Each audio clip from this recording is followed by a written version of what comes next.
que habías empezado, habíamos hablado de capacidad, yo les pedí que por favor se fijaran todo lo relacionado con el tema de la capacidad.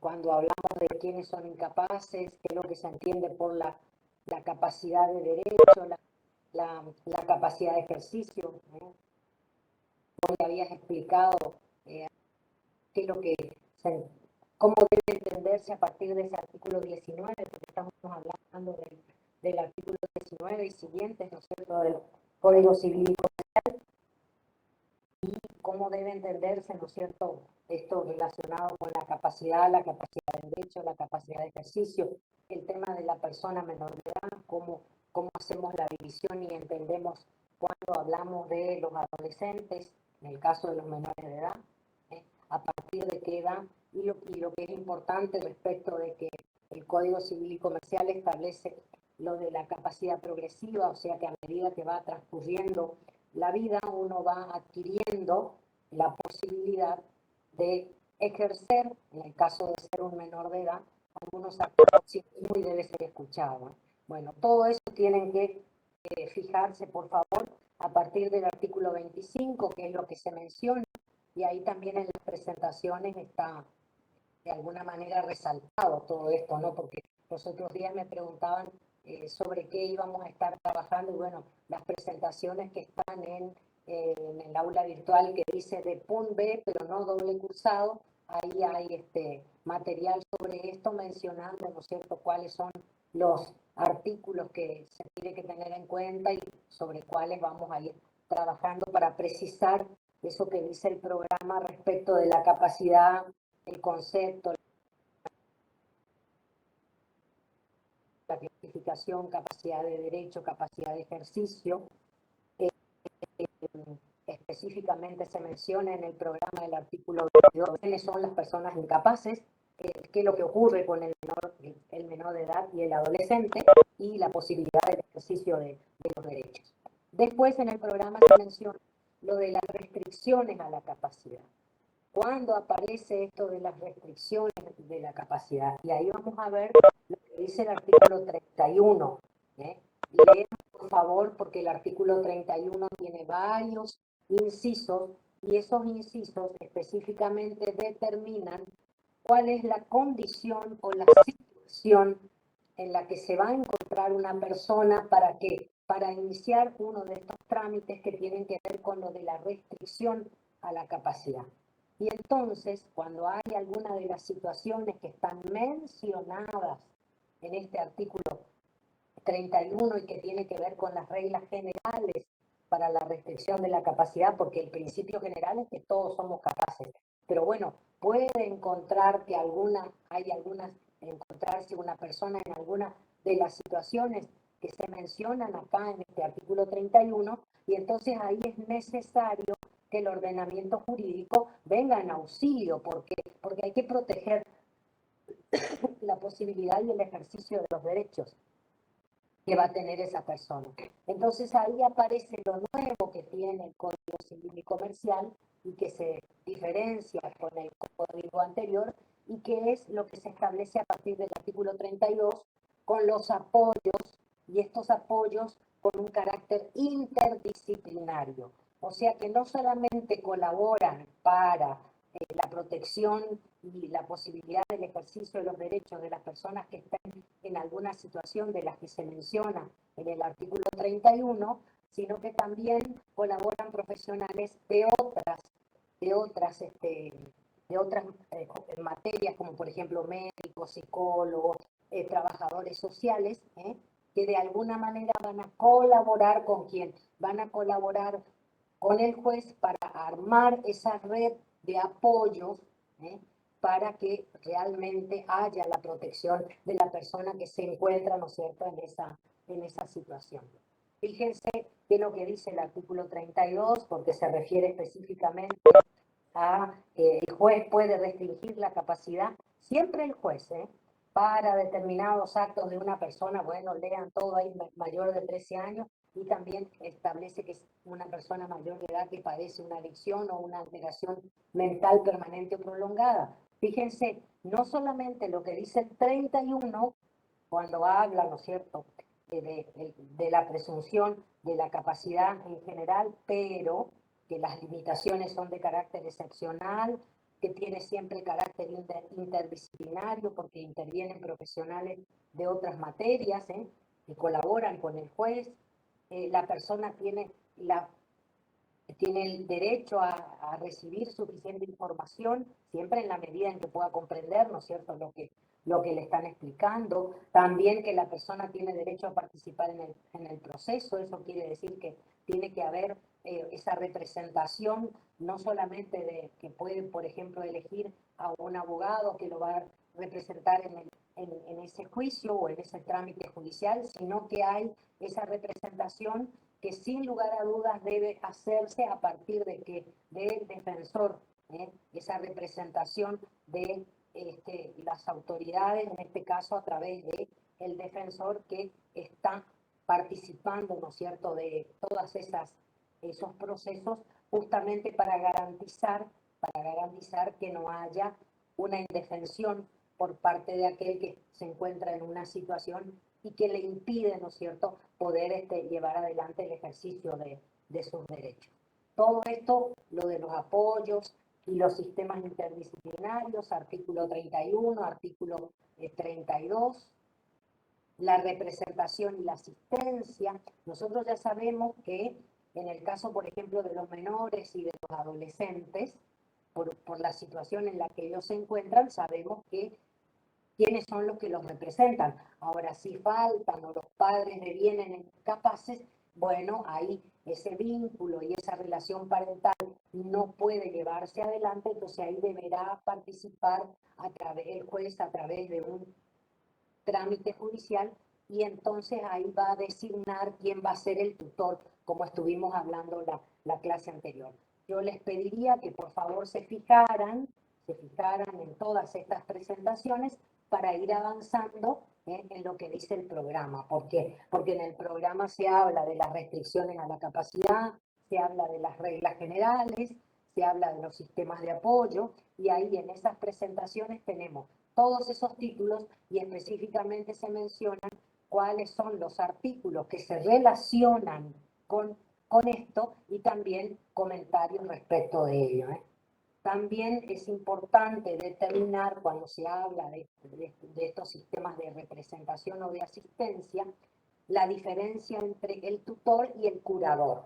El tutor, bueno, el tutor es cuando estamos hablando de los menores de edad, porque en principio son los padres, pero a falta o incapacidad, bueno, deberá discernir el juez y nosotros estuvimos hablando de eso en la clase anterior.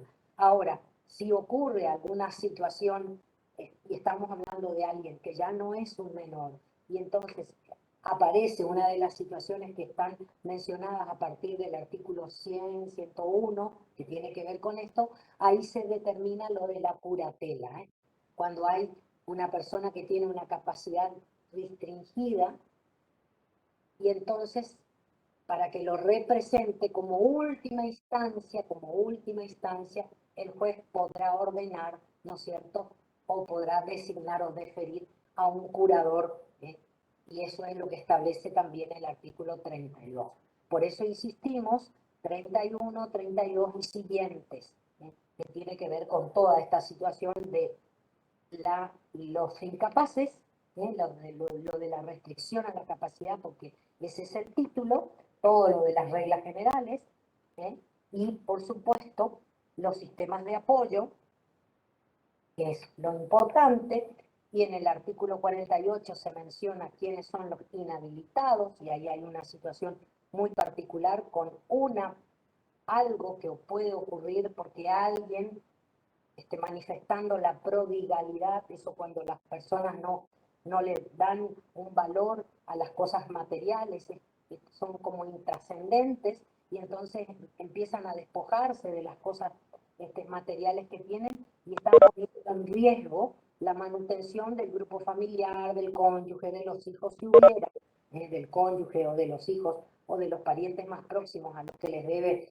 prestar asistencia y alimentos. Bueno, y en ese caso, a partir del artículo 48 se prevé la situación de lo que va a ocurrir cuando alguien se encuentra en esa circunstancia, en esto que mencionamos, que es lo de la prodigalidad, y entonces ahí se puede declarar, ¿no es cierto?, que la persona se encuentra en una situación, está cursando, ¿no es cierto?, como una discapacidad, hay una alteración, y entonces de esa manera se lo inhabilita y, bueno, ahí hay la designación de un apoyo para que continúe. Bueno, estamos conversando sobre lo que menciona el programa respecto de todas estas situaciones, así haciendo un repaso.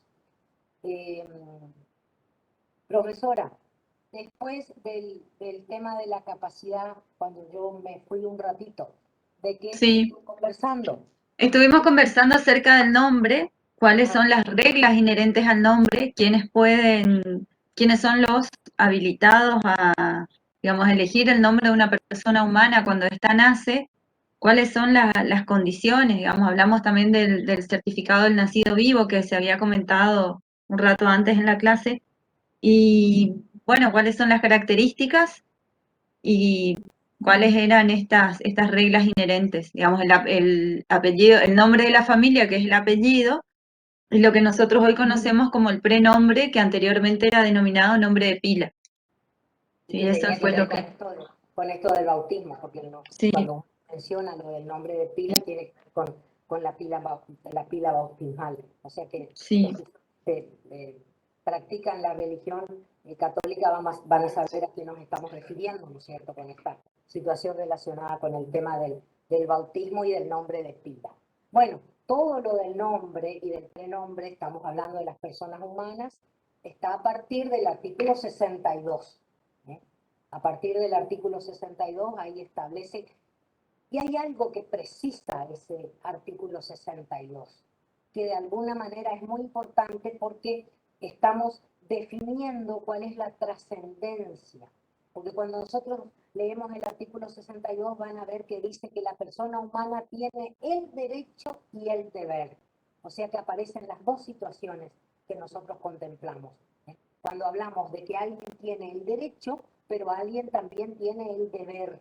Es obligatorio que uno use el nombre y el prenombre, no puede uno andar inventándose uno cada 15 días o uno de acuerdo a las situaciones por las que va pasando por la vida. No, estamos hablando del derecho y del deber, que es lo que dice el artículo 62. Y ahí a partir del artículo 63 hay una serie de situaciones, estamos hablando, ¿no es cierto?, de esta parte del código, este libro que tiene que ver con todo lo que hace a el libro primero, parte general, dice persona humana, y acá vamos a encontrar todo lo relacionado con el comienzo y el fin de la existencia y los atributos, y a partir del 62 está lo relacionado con el tema del nombre. Puntualmente uno tiene que ubicarse y entender respecto del nombre, parte de que mencionamos que es un derecho y el deber de usar el prenombre y el apellido que le corresponde. Hay que ver quiénes son los que están autorizados para la elección del prenombre, cuándo puede, por ejemplo, aparecer el Ministerio Público, en qué situaciones. Bueno, todo eso está establecido en el Código Civil y Comercial, entonces ustedes tienen que ir leyendo para determinar estas situaciones, y después aparecen las otras situaciones que tienen que ver con el estado de familia. Tienen que ver con el estado de familia, ¿por qué? Porque en el artículo 64 se menciona el apellido de los hijos, qué pasa cuando el hijo es matrimonial o el hijo es extramatrimonial, bueno, cómo se determina, bueno, todo eso es lo que nosotros pretendemos que ustedes vayan leyendo para ir ubicándose en esta parte del programa y para ir preparando su material de estudio. Entonces, fíjense que a partir del artículo 62 nosotros vamos a ver lo relacionado con el nombre, el prenombre y el seudónimo. ¿Por qué? Porque así como el prenombre y el nombre son un derecho de deber y tienen protección jurídica, el seudónimo también tiene una tutela jurídica. ¿Por qué? Porque tiene que ver con la identidad de una persona que trasciende y que para el ejercicio de determinados derechos, como por ejemplo un escritor, un actor, bueno, a eso nos estamos refiriendo, y tienen una protección jurídica también como tiene el nombre. Bueno, ¿qué otra cosa más respecto del nombre? Importante. Nosotros dijimos que estos son los atributos de la persona humana. Después vamos a ver que cuando nosotros hablemos de las personas jurídicas, también vamos a mencionar la posibilidad del nombre y la protección jurídica que tienen el nombre también en las personas de carácter jurídico. Bueno, ¿qué otra cosa más habían avanzado en la clase anterior? ¿Habían hablado algo del domicilio? ¿O no habían hablado del domicilio? Perdón, no escuché bien, Mónica, ¿del qué? Si comentaron algo respecto del domicilio. No, del domicilio no empezamos a hablar. Bueno, O sea que hoy tendríamos que empezar con eso. bueno. Vamos a ir rapidito porque como saben, nosotros tenemos que ir hablando, ¿no es cierto? Y mencionando así en forma muy general, porque estamos hablando de 2 clases por semana, pero también hay en la presentación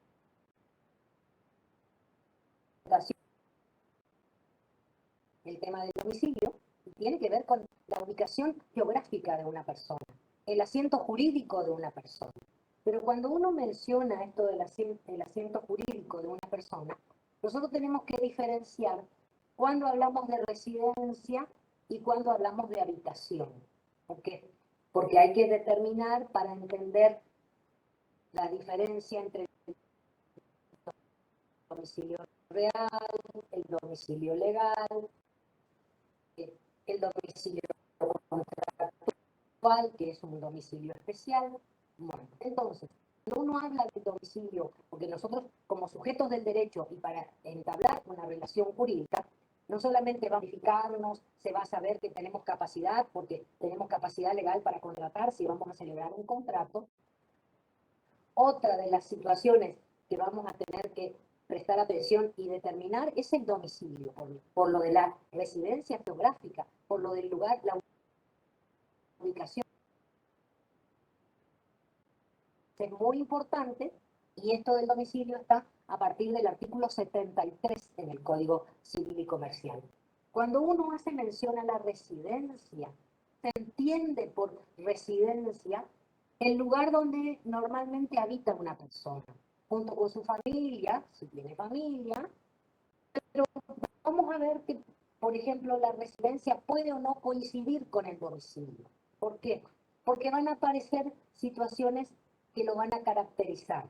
Entonces, en principio, cuando hacemos mención a la residencia, nos estamos refiriendo al lugar donde una persona habita con su familia. Si no tiene familia, donde normalmente pernocta y lleva adelante determinadas actividades, es el lugar, ¿no es cierto?, donde duerme, se higieniza, se alimenta. Bueno, estamos hablando de que cuando hablamos de la residencia, estamos hablando de esa situación.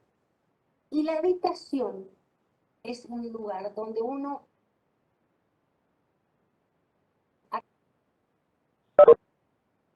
no está ahí de manera normal o permanente, sino que uno cuando menciona lo de la habitación, hace referencia a que uno momentáneamente se encuentra en un determinado lugar. Y el Código Civil y Comercial en el artículo 73 dice que cuando menciona el domicilio real, porque ese es el título, dice domicilio real, la persona humana, tiene domicilio real en el lugar de su residencia. Esto a lo que yo hice referencia, donde es como que uno está ahí siempre, geográficamente se ubica a la persona con ese lugar. Dice, si tiene actividad profesional o económica, lo tiene en el lugar donde la desempeña para el cumplimiento de las obligaciones emergentes de dicha actividad. Y esto es importante. ¿Por qué? Porque acá nosotros estamos precisando que la persona humana tiene el domicilio real en el lugar que es su residencia habitual. Y después el código dice, si ejerce actividad profesional o económica, lo tiene en el lugar donde la desempeña para el cumplimiento de las obligaciones emergentes de dicha actividad. Ustedes viven en un departamento. Ahora, el día que se reciban de contador y trabajen como contadores y tienen el estudio contable, vamos a encontrarnos con que a lo mejor el estudio contable de ustedes coincide con ese lugar que es su departamento. Entonces, no solamente tienen el domicilio real ahí, en ese departamento, sino que para todo lo que surge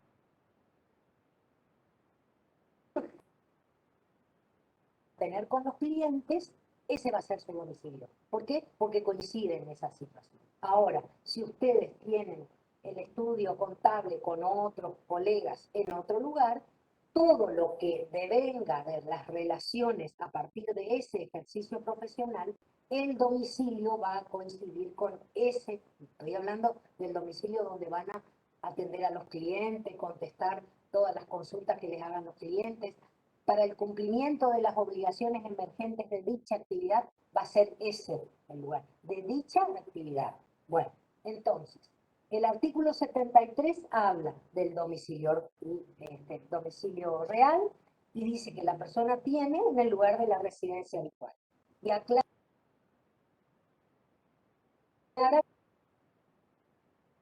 o una actividad profesional o económica en el lugar a donde desempeña esa actividad. Ese vendría a ser el domicilio.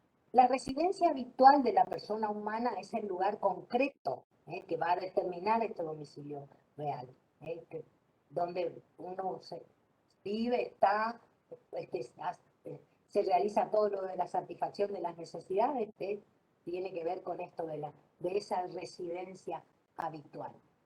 Pero cuando ustedes desarrollan una actividad profesional o económica en otro lugar, bueno, ponen un kiosco con un compañero. Entonces el kiosco atiende enfrente del campo.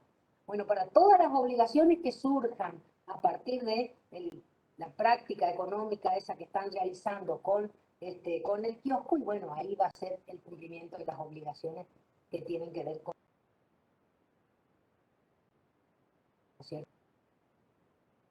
la que desarrolla. El código va más allá. ¿Por qué? Porque si bien precisa, cuando mencionamos lo del domicilio real, también hay situaciones particulares en las que la ley presume, y esto es lo que dice el artículo 74, sin admitir prueba en contra, que una persona determinada reside de una manera permanente para el ejercicio de sus derechos y el cumplimiento de sus obligaciones. Y específicamente dice de quiénes se trata. Solo la ley puede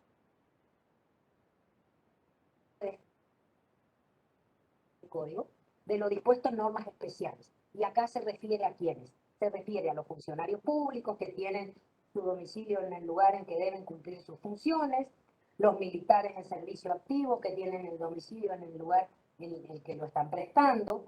Después dice los transeúntes o las personas de ejercicio ambulante, como las que no tienen domicilio conocido, la tienen en el lugar de su residencia habitual. Es una situación muy particular contemplada por el código. Y lo otro, referido en ese último inciso, a los incapaces.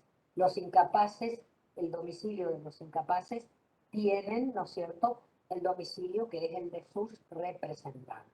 Entonces, cuando vamos a hablar del domicilio, hay que entender que la necesidad de la ubicación geográfica y lo importante que es el tema del domicilio.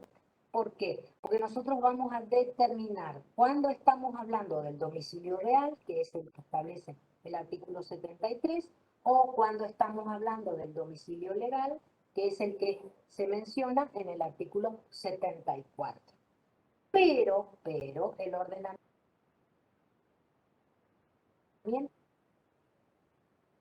que hay en determinadas circunstancias, y eso es lo que está establecido en el 75, un domicilio especial. Por ejemplo, si alguno de ustedes celebró un contrato para alquilar un departamento acá en la ciudad de Posadas, seguramente en el contrato, en alguno de las cláusulas del contrato, está establecido que las partes fijan el domicilio, por ejemplo, para pagar todos los meses el alquiler. Entonces, ese es un domicilio especial. ese domicilio está fijado y va a cumplir efectos solo para determinadas relaciones jurídicas. En el caso, por ejemplo, de que hayan alquilado un departamento, ustedes, si lo hicieron, por ejemplo, a través de una inmobiliaria, seguramente se menciona en el contrato que los haberes deberán ser abonados del 1 al 5 de cada mes por adelantado y en el domicilio, Bueno, ese es un domicilio especial. ¿Por qué? Porque las partes de ese contrato, ustedes y les ofrece el departamento del alquiler, son las partes, van a elegir un domicilio para el cumplimiento, ¿no es cierto?, del ejercicio de los derechos y de las obligaciones que van a emanar de ese contrato. Ese es un domicilio especial. Cumple efectos solo para determinadas relaciones jurídicas. Algunos hacen mención y dicen que el domicilio especial puede ser el domicilio contractual, ¿eh? Cuando uno acuerda, ¿no es cierto?, con las partes, así como yo les estoy explicando ahora, y que tiene que ver con esto, ¿eh? Nosotros los abogados solemos, y acá la profesora le va a explicar, porque nosotros mencionamos domicilio legal, pero en realidad, profesora, cuando nosotros los abogados mencionamos el domicilio ese y decimos constituyendo domicilio, ¿qué domicilio estamos constituyendo en un trámite judicial? Estamos constituyendo un tipo de domicilio especial, que es un domicilio procesal o ad litem, ¿sí? Como a veces se pone en los escritos judiciales, porque es a los efectos del juicio determinado en el que estamos interviniendo. Entonces, todas las notificaciones que no deban hacerse en el domicilio real del demandado o del actor, se van a hacer en el domicilio procesal, es lo que nos ha constituido, que se constituye a esos efectos, a efectos del juicio, ¿sí? Todas las notificaciones llegan ahí. Bueno, fíjense que por más que nosotros los abogados ponemos en el escrito constituyendo domicilio legal, no es el domicilio legal del 74, sino que es el domicilio, como dijo la profesora, procesal o ad litem. ¿Para qué? Para que lleguen ahí, ¿no es cierto?, las notificaciones. Y ahora aparece otro domicilio, porque ahora aparece otro domicilio que se constituye.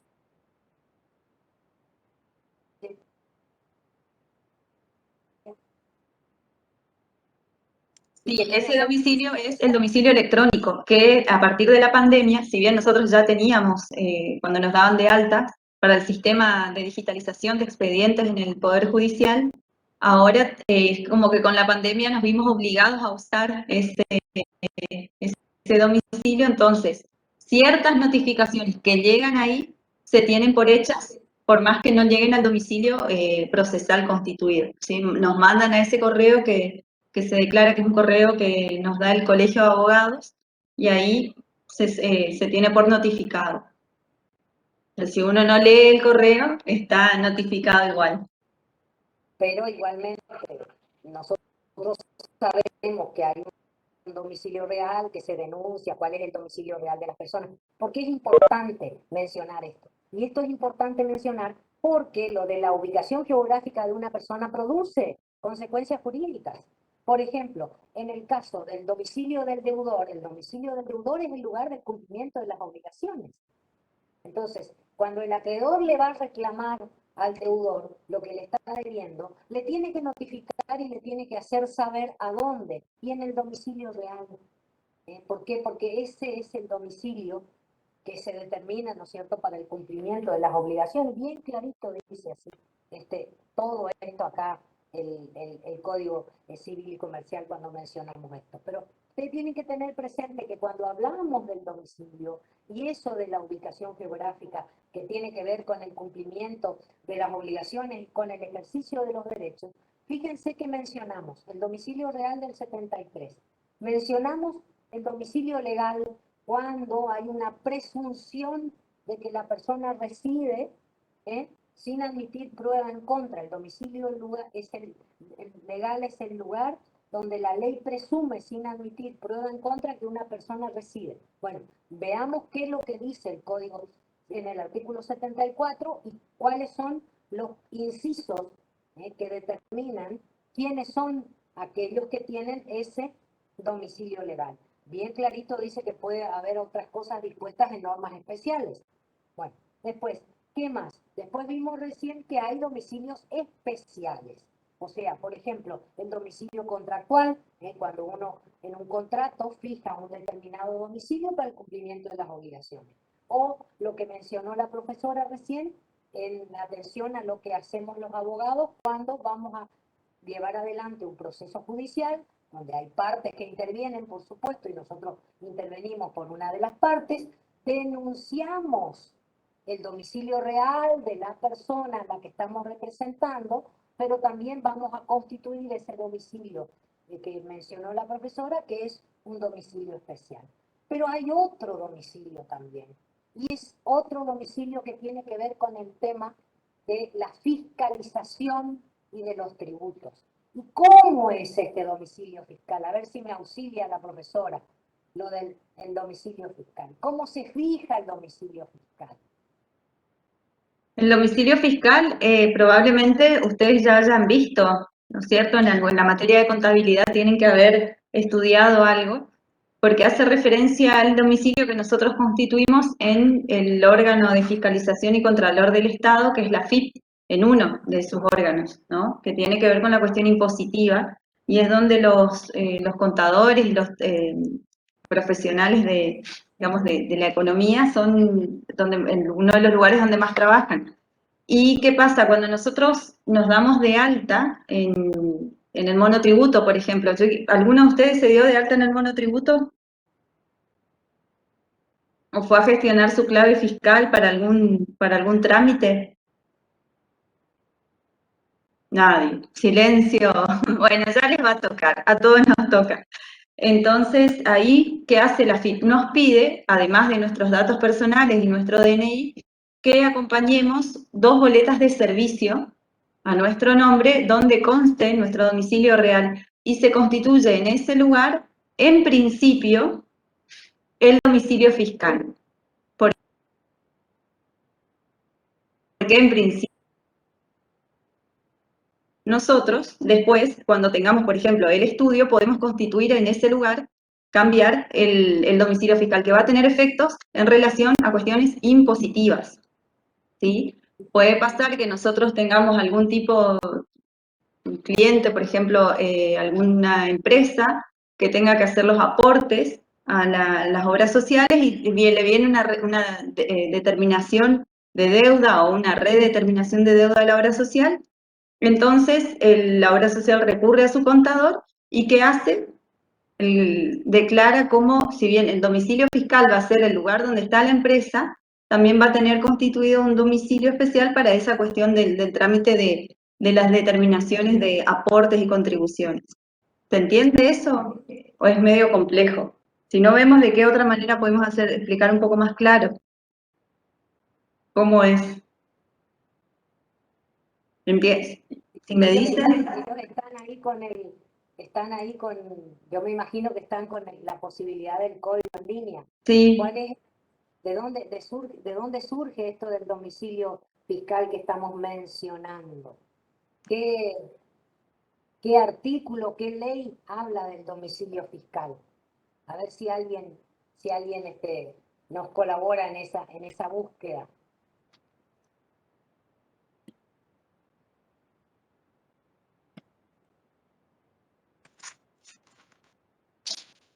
No, Parece que no. No. Bueno, pero estamos complicados porque ahí, de eso van a trabajar mucho, se van a encontrar mucho con la FIP. Bueno, entonces con más razón, ¿qué es lo que vamos a hacer ahora? Vamos a buscar lo del domicilio. Vamos a ver si podemos buscar lo del domicilio fiscal.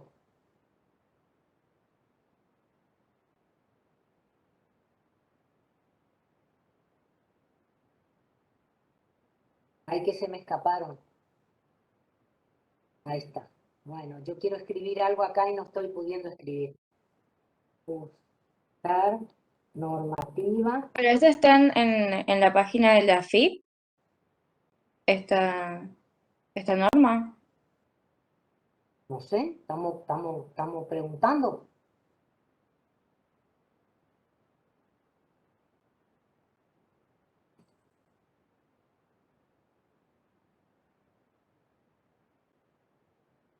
si alguien está preguntando si estamos en la unidad número 2, sí, estamos haciendo un repaso muy rápido y generalizado de la unidad número 2, así comenzamos después de las 5 con la unidad número 3. Yo encontré que dice que es el artículo 3 de la ley 11.683 está en el, ¿Qué dice ese artículo 3 de la ley? ¿Cuánto? dice de la ley 11.683, dice que el domicilio fiscal de las personas humanas será el lugar en el cual desarrollen efectivamente su actividad. En el supuesto de que la actividad no se realice en relación de dependencia, se considerará como domicilio fiscal al domicilio real del contribuyente o responsable, donde vive. Bueno, vamos a escribí ahí en el número del artículo y escribí la ley. Esa es la ley. Bueno, y Sí, esa es la ley que... Sí. después se ponen a buscar todos a ver qué es lo que encuentran relacionado con el tema del domicilio.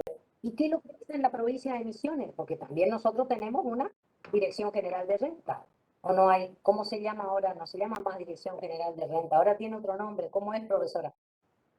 Agencia ATM, Agencia Tributaria de Misiones. Agencia Tributaria de Misiones. Bueno, ¿qué dice la agencia o cómo se determina el domicilio respecto de lo que dice la provincia de Misiones? Estamos hablando siempre de lo relacionado, ¿no es cierto?, con la cuestión tributaria, con el pago de los impuestos, ¿eh? Porque a eso se hace referencia cuando hablamos de el domicilio fiscal. Bueno, entonces, tarea para la casa, buscar lo relacionado con el tema del domicilio fiscal. No sé por qué no estoy encontrando el material que había levantado Diego. Nosotros le habíamos mandado a los alumnos un material específico que levantó el contador respecto del domicilio. Yo no estoy ahora encontrando, pero bueno, voy a pedir que vuelva a mandar eso porque la clase que viene también vamos a tener la posibilidad de escuchar al contador hablando de la unidad número 3 y todo lo que se relaciona con el tema de la contabilidad y los estados contables. Seguramente va a hacer mención a esto relacionado, ¿no es cierto?, con el tema del domicilio. Bueno, seguimos con el tema de los atributos. Después también no aparece en el Código Civil y Comercial, pero uno menciona así lo del estado de las personas. ¿Por qué? Porque cuando uno habla del estado, nos preguntan estado civil y entonces nosotros decimos soltero, casado, divorciado, viudo. Bueno, el estado es la posición jurídica que ocupa la persona, ¿no es cierto? Y que tiene que ver con, por ejemplo, la relación de las personas consideradas en sí mismas, y entonces decimos que somos menor de edad, mayor de edad, hombre, mujer, bueno, todas esas situaciones, o por ejemplo, el estado con relación a una situación familiar, y ahí mencionamos esto que yo dije recién, casado, soltero, padre, hijo, bueno, esas son las situaciones que tienen que ver, ¿no es cierto?, con un estado de familia, porque causa estado el vínculo familiar, y entonces aparecen, ¿no es cierto?, derechos y deberes jurídicos. O, por ejemplo, también podemos analizar el estado de la persona en atención a la sociedad en la que vive, y entonces decimos que es nacional o es extranjero. Y bueno, ¿y cómo se prueba el estado civil? ¿O de dónde surge la prueba del estado civil? La prueba del estado civil surge a partir, ¿no es cierto?, de la información que hay en el registro, que se llama registro civil de estado y capacidad de las personas. Así se llama. Bueno, estos son los atributos que nosotros mencionamos y que aparecen acá en el programa, mencionados, lo del domicilio, primero la capacidad, después el tema del nombre, el domicilio, y ahora vamos a hablar del patrimonio.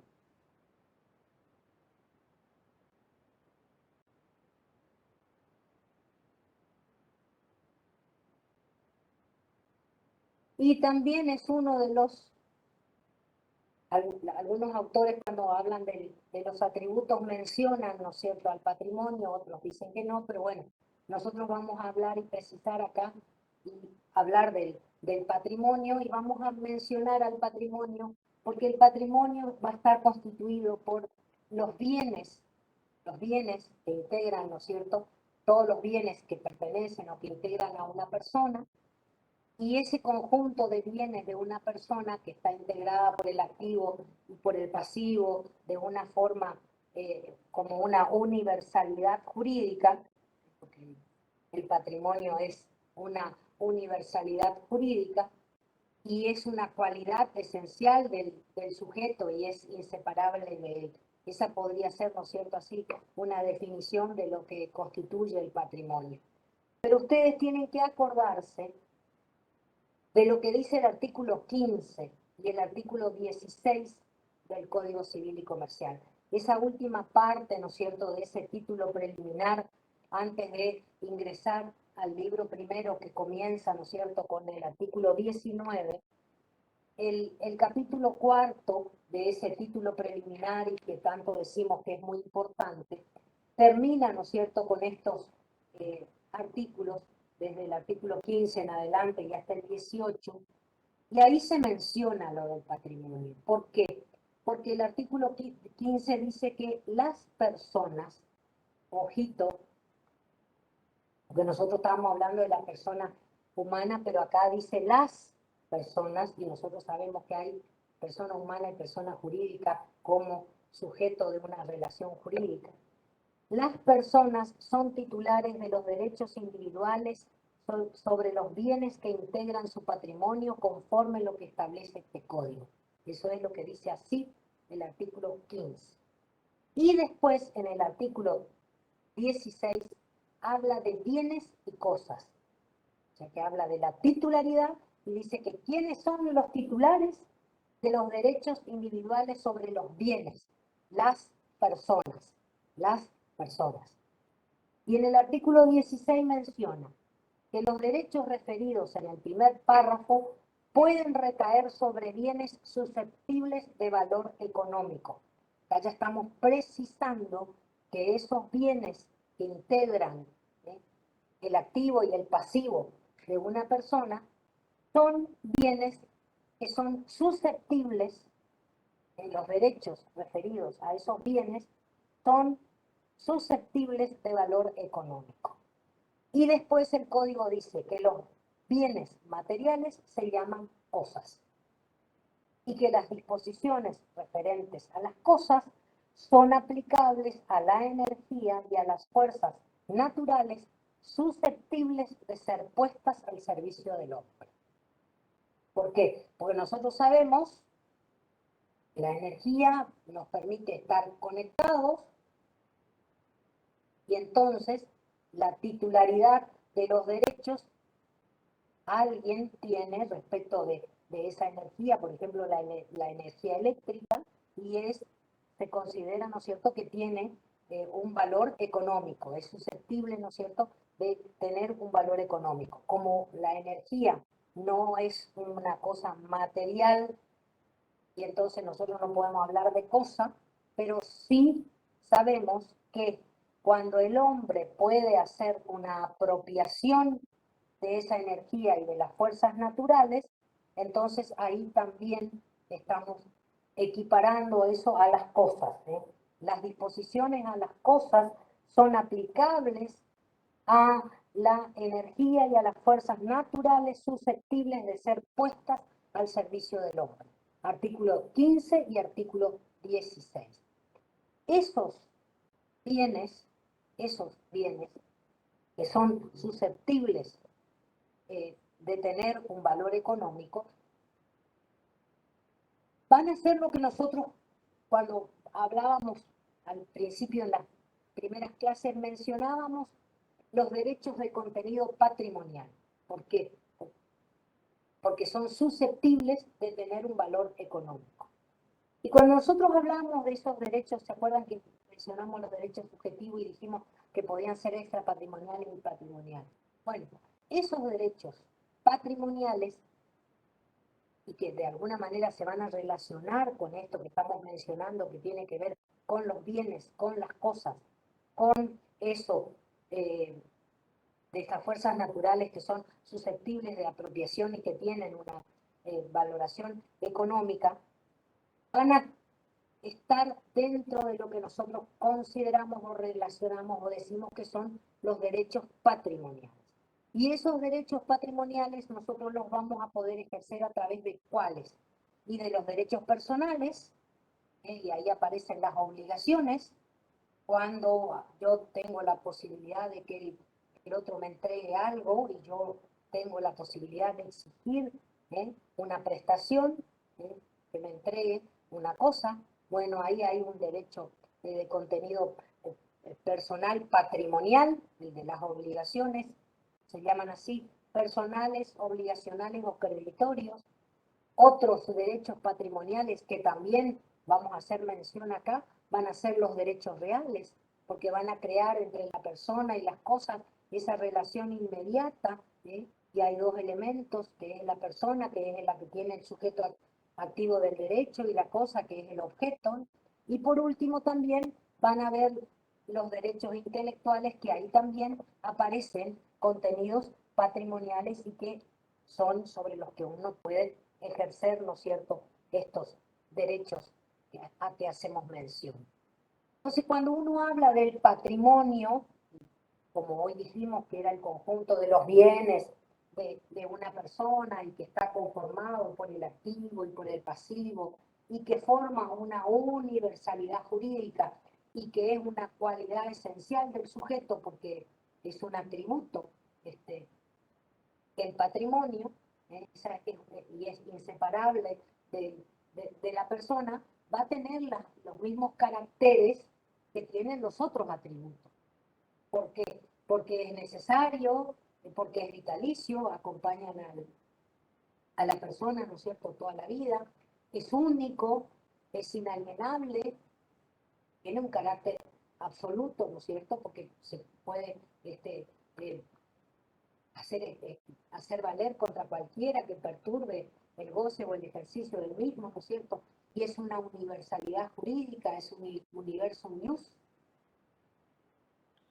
Después, ¿qué otra cosa? Y fundamentalmente nosotros mencionamos mucho esto cuando hablamos del patrimonio, y el patrimonio va a constituir la garantía de los acreedores. Y yo me voy a obligar, ¿qué es lo primero que va a tener en cuenta aquel que va a resultar ser mi acreedor? Y va a ver cómo es mi patrimonio, porque si yo me obligo a entregar algo, a cumplir, bueno, va a ver si yo tengo patrimonio suficiente como para obligarme y cumplir con lo que yo me estoy obligando. Entonces, en principio, el patrimonio, sin ninguna duda, va a constituir en esa garantía que van a tener los acreedores. Cuando lean por ahí van a leer, el patrimonio es la prenda común de los acreedores, de alguna manera se menciona eso. Por supuesto que después está la excepción, porque la ley y el código establece en unos artículos, a partir del artículo 242, cuáles son aquellos bienes que están fuera de la posibilidad de que se los embargue, están fuera de la posibilidad de que algún acreedor ejerza su derecho sobre ellos. Bueno, cuando vamos a hablar del patrimonio, cuando vamos a estudiar todo lo que se menciona acá en el programa, vamos a ir al título tercero de este libro primero. Vamos a ir al título tercero y ese título tercero se llama Bienes. El título tercero se llama Bienes. Y en ese primer capítulo, el título precisa los bienes con relación a las personas y los derechos de incidencia colectiva. Fíjense qué importante. ¿Por qué? Porque habla de cuáles son los bienes con relación a las personas y esos bienes en relación a cuáles de derechos. A los derechos de incidencia colectiva. Los derechos de incidencia colectiva. Entonces, a partir del artículo 235, el Código Civil menciona los bienes con relación a las personas. Pero primero, a partir del 225,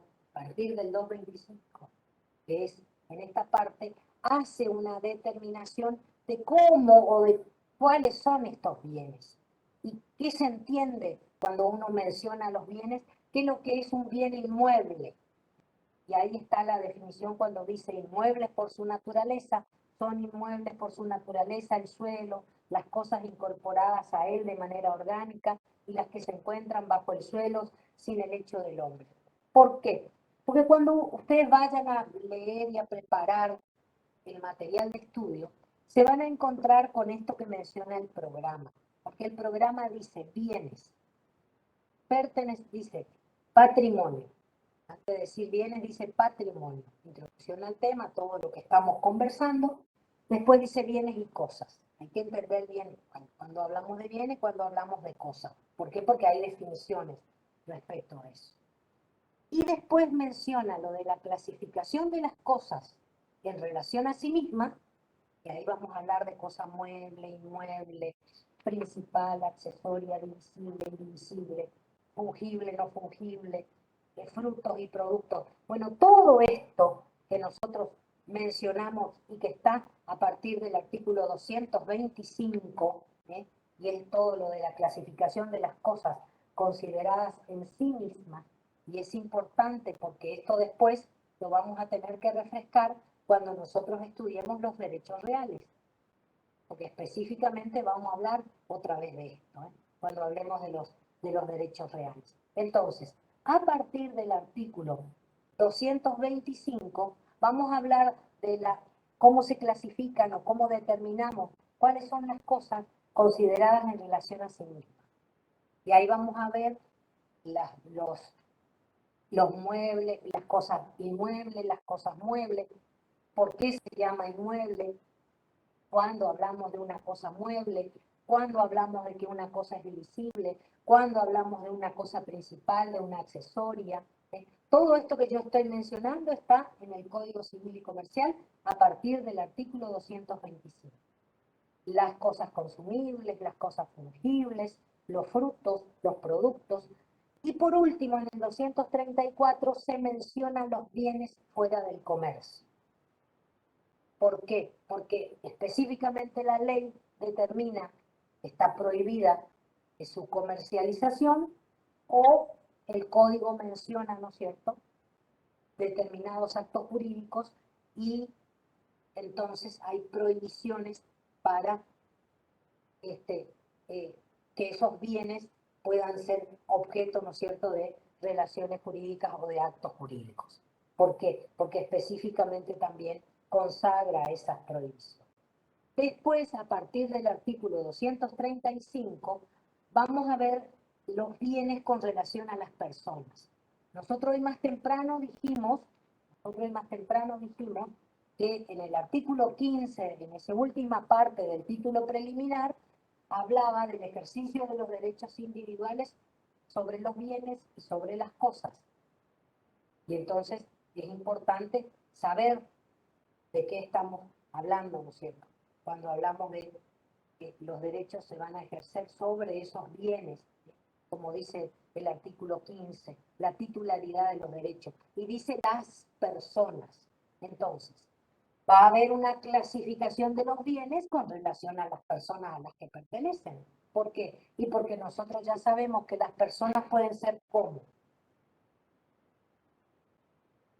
Nosotros estamos hablando de los sujetos del derecho. Cuando hablamos de los sujetos del derecho, hablamos de las personas y mencionamos a qué tipo de personas. Humanas y jurídicas.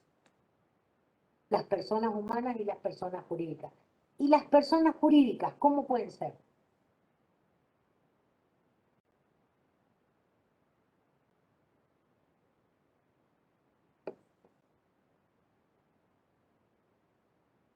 ¿Cómo les parece? Públicas o privadas. Públicas o privadas. Entonces van a haber bienes que se van a clasificar en atención o a la pertenencia que tengan respecto de esas personas. Y ahí, a partir del 235, el código menciona específicamente bienes pertenecientes al dominio público. Y hace toda una enumeración de unos cuantos incisos, ¿eh? De unos cuantos incisos. ¿Cuántos incisos menciona el 235? A ver, ustedes que están ahí con el código en línea, cuando dice bienes pertenecientes al dominio público, dice, son bienes pertenecientes al dominio público, excepto lo dispuesto por leyes especiales. Que son 8. ¿Cuántos son? 8 puede ser. No sé, ustedes son los que están contando, yo no estoy contando los incisos. Empezamos con ¿cuál? Con el mar territorial. Uy, ahora que andamos teniendo problemas con el mar territorial, porque yo me imagino que habrán estado leyendo alguna noticia o alguna información, anduvo el canciller, no sé si es canciller o sí, el canciller me parece que él solá hablando del tema con respecto al mar territorial y lo que dice Chile. Fíjense, el mar territorial hasta la distancia que determinen los tratados internacionales y la legislación especial, sin perjuicio del poder jurisdiccional sobre la zona contigua, la zona económica exclusiva, la plataforma continental. Se entiende por mar territorial el agua, el lecho y el subsuelo. Importante todo esto, ¿eh? Bueno, entonces, los bienes, cómo se clasifican en relación a las personas. Ya sabemos que las personas son personas jurídicas o personas humanas. En el caso de las personas jurídicas, sabemos que hay personas públicas y hay personas jurídicas privadas. Entonces, en principio, están los bienes que pertenecen al dominio público. Toda esa mención respecto del mar territorial, de las aguas interiores, bahías, golfos, puertos, bueno, después los ríos, pero fíjense que dice estuarios, arroyos y demás aguas que corren por cauces naturales, los lagos y lagunas navegables. Es importante precisar esto para saber cómo es el ejercicio de los derechos ahí, ¿no es cierto? Porque pertenece al dominio público, y si pertenece al dominio público, todos tenemos la posibilidad de la utilización de los mismos, ¿no? O por lo menos la posibilidad, ¿no es cierto?, de, en el caso, por ejemplo, de un lago navegable, de a lo mejor no solamente pescar, sino también ejercer el derecho de navegar si uno tiene una embarcación. Bueno, después, ¿qué más? Las islas, después el espacio aéreo, bueno, ¿hasta dónde? El espacio aéreo subyacente al territorio y a las aguas jurisdiccionales, siempre en atención a lo que dicen los tratados internacionales y la legislación especial. Después también se menciona lo de las calles, las plazas, los caminos, los canales, los puentes y cualquier otra obra pública construida para utilidad o comodidad común. Vuelta y media estamos enojados porque alguien corta una calle o corta una ruta. Y entonces, ¿por qué va a cortar la calle y la ruta si bien clarito dice acá que bienes pertenecientes al dominio público, o sea que todos nosotros podemos utilizar eso? Y, ay, no me dejan pasar. Bueno, y ahí aparece toda una cuestión relacionada con el tema de los derechos, lo que dice la Constitución, el derecho de transitar libremente, porque así dice la Constitución de la Nación, pero ustedes saben que las leyes se ejercen conforme, los derechos se ejercen conforme a las leyes que reglamentan su ejercicio. Después también se menciona acá que son pertenecientes al dominio público los documentos oficiales del Estado, las ruinas, bueno, todo eso está mencionado ahí. Después vienen los bienes del dominio privado del Estado. Y ahí aparece el Estado nacional, provincial, municipal. Después también se menciona los que carecen de dueño, bueno, todo eso está relacionado ahí. Y después es importante esto que se menciona en el artículo 237, porque ahí está la caracterización respecto de que del uso y el goce, porque dice, los bienes públicos del Estado son inenajenables, inembargables e imprescriptibles.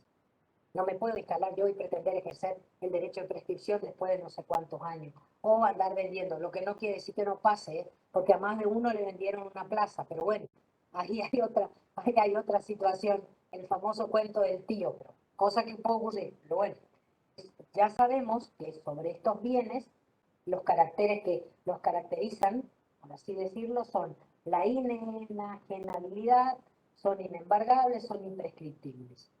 Y después dice que la Constitución Nacional, la legislación federal, el derecho público local determinan el carácter nacional, provincial o municipal de los bienes enumerados acá. Porque bueno, puede haber un lago que puede ser provincial, puede haber una ruta provincial, ¿qué más? Una plaza que pertenece a un municipio. Bueno, a eso se refiere cuando estamos hablando de esta situación. Después, en el 238 se mencionan los bienes que pertenecen a los particulares, o los bienes que son de los particulares.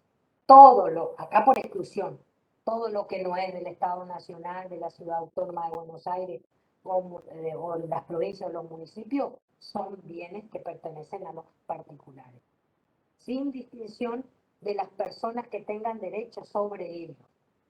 Puede ser persona jurídica, puede ser persona humana, no hay una distinción respecto de las personas.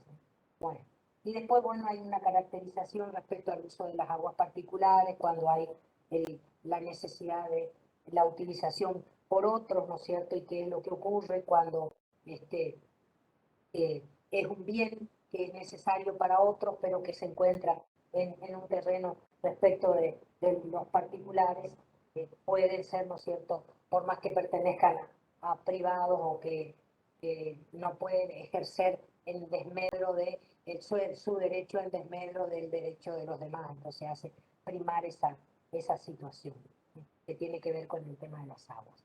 Después también específicamente en el 240 lo relacionado a los derechos y los bienes que tienen esa incidencia colectiva, que pueden ser susceptibles de derechos de incidencia colectiva, siempre, ¿no es cierto?, cuando tengan que ver con todo lo relacionado con la sustentabilidad, con el ecosistema, con la flora, con la fauna, y acá, bueno, no se debe afectar, ¿no es cierto?, el funcionamiento de todos esos sistemas, y ahí se hace privar el derecho de los demás por sobre los derechos individuales, ¿sí? ¿Por qué? Porque dice que el ejercicio de los derechos individuales sobre los bienes mencionados en la sección primera y segunda, a la que estuvimos haciendo referencia, debe ser compatible con los derechos de incidencia colectiva. Importante, ¿por qué? Porque estamos todos acá. Si alguien empieza a afectar el medio ambiente porque hay una chimenea que sale humo y el humo ese está contaminando, y bueno, es cierto, puede ejercer el derecho de propiedad la empresa dueña de la chimenea y de la fábrica, porque tiene derecho a ejercer la industria, porque está autorizada a ejercer la industria, porque toda industria que sea lícita. Bien clarito dice el artículo 14, el ejercicio del comercio de industria lícita, que está permitido, pero hay leyes que reglamentan ese ejercicio, porque si de un día para el otro empieza a contaminar, y bueno, entonces ahí vamos a hacer valer esto que se establece acá en el Código Civil y Comercial a partir del artículo 240 respecto de los límites, de los límites al ejercicio de los derechos individuales sobre los bienes. Y de algún modo esto que tiene que ver con esto de lo importante que es de lo colectivo por sobre lo individual, fundamentalmente cuando se afectan estos sistemas como por ejemplo la sustentabilidad, la biodiversidad, la fauna, estamos hablando de los ecosistemas. Bueno, entonces en ese caso se hace valer el derecho de todos por sobre los derechos individuales. Y de alguna manera, acuérdense, no sé si ya vieron, porque nosotros en realidad pasamos así muy rápido, esa última parte, o en el código, en la primera unidad, cuando hablábamos de el ejercicio del derecho y el ejercicio abusivo del derecho. Cuando mencionamos ejercicio abusivo del derecho y qué es lo que pasa, ¿no es cierto?, cuando uno habla del ejercicio de los derechos en forma individual o de manera colectiva. Que el ejercicio de un derecho no puede convertirse, de acuerdo a lo que dice el código, cuando se menciona el ejercicio de buena fe, en el artículo 10 dice abuso del derecho, y el ejercicio regular de un derecho propio o el cumplimiento de una obligación legal no puede constituir como ilícito ningún acto. Bueno, en este caso, cuando una fábrica empieza a emanar de su chimenea algo que empieza a contaminar, y bueno, ahí aparece un ilícito, porque pues, está provocando un daño. Toda la gente se brota, no puede respirar, la gente tiene que ser hospitalizada. Bueno, ahí en ese caso hay un daño. Y entonces bien clarito dice el artículo 10 que el ejercicio regular de un derecho no puede constituirse, ¿no es cierto? No puede ejercerse de esa forma, ¿no? El ejercicio regular de un derecho propio o el cumplimiento de una obligación legal no pueden constituir como ilícito ningún acto, que sería, ¿no es cierto?, ese es el ejemplo. Por favor, relacionen estas cosas para ir entendiendo, porque estamos hablando de principios, estamos hablando de valores que de alguna manera animan a todo el ordenamiento jurídico y que ya vienen planteándose desde los primeros artículos. Yo mencioné el artículo 9 y el artículo 10 del título preliminar, y acá otra vez hablamos de los límites al ejercicio de los derechos individuales en el artículo 240. Fíjense cómo vamos amalgamando todos esos valores y esos principios que animan al ordenamiento jurídico, y se los trae nuevamente cuando específicamente se tiene que dejar sentado esa situación. No sé, me pareció como que alguien quería preguntarme algo. Parece que no. ¿Vos qué decís, Cecilia?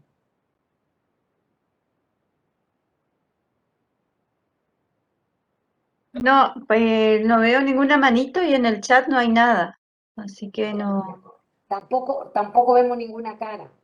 no, Como bueno, dice Pedro. las nuestras. Las nuestras se Ahí van. nos vemos. Bueno. No, profe, hoy andan tímidos todos. Muy tímido, sí, entonces no. Lo que pasa es que fueron a votar el domingo y entonces ahí ya mostraron la cara, mostraron el documento, entonces ahora no quieren ni mostrar la cara, ni el documento, ya está. Se expusieron así públicamente. Fíjense, ahí hay el domicilio. ¿Por qué? Porque el domicilio ese, ¿dónde aparece lo del domicilio? En el ejercicio del derecho que hicieron el domingo. Porque ejercieron un derecho. Sin ninguna duda ejercieron un derecho. Nadie fue a votar, Cecilia.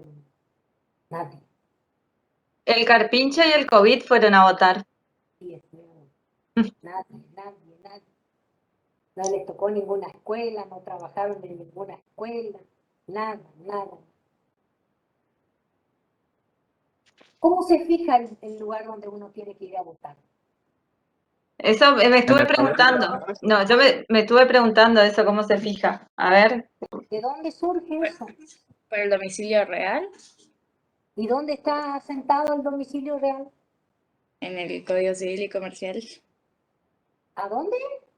En el Código Civil y Comercial. ¿No te fuiste con el código y le dijiste, señora presidente de mesa? Ah, no, en el DNI. En el documento.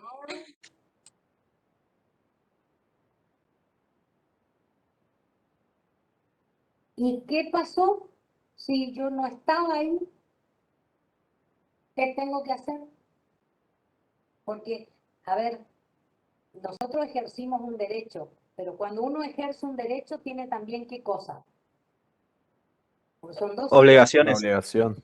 Bueno, entonces, el ejercicio del derecho es participar del comicio, ¿no es cierto? Ir a emitir el voto. Bueno, y si yo no me fui, eso es una. Si yo tengo el ejercicio de un derecho, también tengo una. ¿Cómo es lo otro? Dijeron. Una obligación. Una obligación. Y si yo no me fui a votar, entonces yo ya incumplí una obligación. ¿Qué tenía que hacer? Multa, profe. El código electoral dice que uno puede tener una sanción si uno no va a votar. Claro. ¿Y entonces qué hicieron? Uno tiene que exponer su situación y decir por qué no pudo ir a votar antes de recibir la multa, creo. No, no, está bien. Estamos por el, estamos por el camino. Hay excepciones, si yo estoy a más de, ahí en ese caso puedo estar exceptuado. Ahora, esta vez se agregó otra excepción. ¿Y cuál era la excepción que se agregó esta vez? Porque la excepción a la que yo hago mención tiene que El ver. tema de salud, profe, puede ser por la pandemia. Sí, sí, sí, sí. Y así es. Así es. Y los que estaban cursando la enfermedad, o en el supuesto caso que eran contactos estrechos, entonces tiene que estar aislados, no pueden salir, no podían O salir. también las personas que son propensos o son riesgosas con el tema respecto a salud, también puede ser, profe. Yo no leí eso de las personas riesgosas. Me parece que eso no decía, parece que eso no decía. Pero pueden ustedes averiguar porque pronto hay otra votación o no hay otra votación pronto. Estas fueron Sí, profe, en noviembre. estas fueron unas elecciones definitivas. No, profe, ahora en noviembre hay otras. Ah, bueno. Vayan fijándose bien. Y por ejemplo, si alguno de ustedes no va a poder ser porque no estaría estudiando con nosotros, pero bueno, eventualmente podía ocurrir una cosa así. Si fuera, por ejemplo, obispo,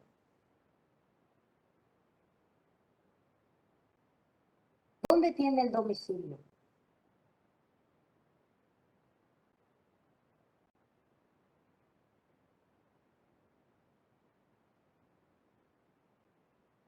Ah, Obispo o gendarme también. gendarme también puede ser, sí. Tiene el domicilio.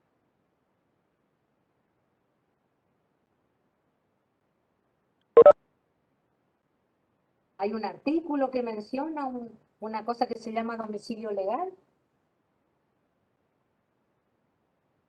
Ay, yo me quedo sin voz, Cecilia. Y no ni En siquiera este caso escribieron sería, lo que yo dije. Ah, en este caso sería en la iglesia, ¿o no? Claro, pero ¿qué particularidad tiene el, digamos, que sea en la iglesia o en el caso del obispo va a ser en la sede de la diócesis, pero Ahí es donde ¿qué, trabaja. claro, ¿dónde desempeña qué cosa? Ahí le dice el artículo. Obligaciones laborales, profe. Su El profesión, profe, sí. claro, exactamente, va por ahí, va por ese. y en el caso del gendarme, como dijo la profesora, está en un inciso del artículo. ¿Qué número de artículo era? Yo ahora pregunto porque ustedes están con el código en línea. El día del examen no preguntamos estas cosas, pero ahora sí. El artículo 74. Ah, Y en el inciso, bueno, en el examen nosotros a lo mejor preguntamos y no sabemos que están con el código en línea. Vamos a presumir que no están con el código en línea en el examen. Sí, en el artículo 74, el inciso B, se refiere a que los militares en servicio tienen su domicilio en el que le está prestando. Si les tocó, por ejemplo, viven en Andresito, ¿sí? Pero el día de las elecciones tiene que, tiene que trabajar acá porque está destinado no sé cómo se llama la unidad, donde, la verdad que desconozco cómo es el nombre de donde prestan servicio el sitio físico. Destacamento creo que le llaman, profe. Bueno, entonces ahí ese es el domicilio legal y si está también acá le voy a hacer la pregunta, porque eso es siempre para problemas. ¿Alguno de los que está acá, que somos unos cuantos, fue presidente de mesa, fue fiscal, fue algo de eso? En estas elecciones no, profe. Pero en otra, Anteriormente, antes de la pandemia, sí, en las anteriores. bueno, y si venían los gendarmes, que estaban ahí destacados para cuidar las escuelas. ¿Podían votar ahí en esa escuela? ¿Podían agregarle en el padrón electoral? Porque los presidentes de mesa trabajan con un padrón. Y entonces viene, sí, Silva, Cecilia Paola, sí, número 201. Bueno, muestra el documento y vota. Bueno, pero ¿y el gendarme que está cuidando ahí la escuela? Me mató, profe, no me acuerdo. Que no aparece Vota en en el ese padrón, lugar. ¿puede votar o no puede votar ahí en esa Vota escuela? en ese lugar, me parece, profe. Bueno, profe, solo que el voto no se cuenta, va en un sobre especial, no se abre el voto de la fuerza. El voto de la fuerza no se cuenta ahí en la mesa. Se abre en una situación especial. No sé cuándo se abre, pero sé que en la hora del conteo los votos de la fuerza no se pueden abrir. Sé que van en un sobre especial junto con las demás cosas y no sé, sé que se abren en otro lugar, pero en la hora del conteo no se abre. Pero eso sería una cosa muy rara, porque ahí se estaría identificando Sí, se el sabe voto por quién, una persona. sí, quién No, vota. ojo, la bicicleta con eso. Ay, me agarré. No, no. Profe, Ahí está particularmente yo no viví esa situación, así que no sabría decirle cómo es. preguntado porque no hace cosas que para la Claro. próxima elección te toque Pasa hacer. lo mismo con los fiscales de mesa, ¿sí? Los fiscales, bueno, antes, ahora ya no, ahora les llevan a votar a los lugares, pero antes, sí, antes estaba permitido que el fiscal de mesa votara en esa mesa a la que había sido asignado. Ahora la forma en que solucionaron es que le ponen de fiscal en la mesa en la que están empadronados, pero antes podían hacer eso, se podía votar en la escuela en la que estaban fiscalizando. Pero no, que yo recuerde, entraban todos, digamos, a lo sumo lo que se hacía era el conteo de acuerdo a los empadronados, se separaban los otros, pero, digamos, iban, como que se le agregaba al padrón. Se agregaba No, en el porque papel. si no se identifica el voto con el votante. Sí, Estaríamos infringiendo la ley electoral. sí, porque el voto No, es pasa que secreto. el voto no se abre, se viene con un sobre aparte, que es un sobre para las fuerzas especialmente, pero el voto no se abre, se pone en una mesa y va todo junto. Y sé que lo abren en otra parte, pero en la otra parte ya no saben de quién es el voto, porque por lo general las fuerzas destinadas a las escuelas son varios, suelen ser más de 5 a veces, y votan todos en una misma mesa y después eso se manda todo junto. Bueno, no sé, van a tener que averiguar bien y contarme bien la clase que viene, porque a mí esto me hace ruido. Yo hace mucho que no estoy más yendo Dios gracias que no me llaman para ser más presidente de mesa ni esas cosas, pero, porque ya estoy vieja. Pero bueno, pero ustedes van a averiguar bien y me van a contar la clase que viene, porque estamos hablando de una cuestión relacionada con el tema del domicilio y la posibilidad del ejercicio del derecho, ¿no? El derecho electoral, que es la posibilidad de elegir y de ser elegido, ¿no? Porque esa es la otra situación. Bueno, estábamos hablando del patrimonio, no sé ni cómo llegamos acá.